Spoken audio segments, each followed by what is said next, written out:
નમસ્કાર. પાણીપુરી ખાવાથી થતા ફાયદા. મોંમાં ચાંદી પડી હોય તે પાણીપુરી ખાવાથી ફાયદો થાય છે, કારણ કે પાણીપુરી મેગ્નેશિયમ, મેંગેનીઝ, ફોલેટ, ઝીંક, વિટામિન B6 અને B12નો સારો સ્ત્રોત છે. પાણીપુરીમાં વપરાતું જીરા અને ફુદીનાનું પાણી ચાંદીની સારવાર માટે ખૂબ જ કામમાં આવે છે. પાણીપુરીમાં રહેલું ફુદીનો, મરી, જીરું અને લીંબુ પેટની સમસ્યા જેવી કે એસિડિટી અને કબજિયાતમાં ફાયદાકારક છે. લાંબી યાત્રા અથવા તાવના કારણે જીવ ગભરાતો હોય અને ઉલટી જેવી સમસ્યા થાય તો 3-4 પાણીપુરી ખાઈ લો, તેનાથી તરત આરામ મળી જશે.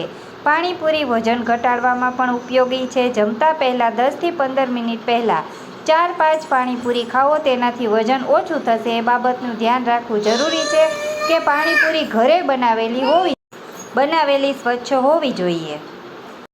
માહિતી સારી લાગે તો દરેક લોકોને શેર કરીએ અને કોમેન્ટમાં જય શ્રી રામ લખીએ. ચેનલ પર નવા હોય તો સબસ્ક્રાઈબ કરીએ. ફરી મળીશું નવા વિડીયો સાથે.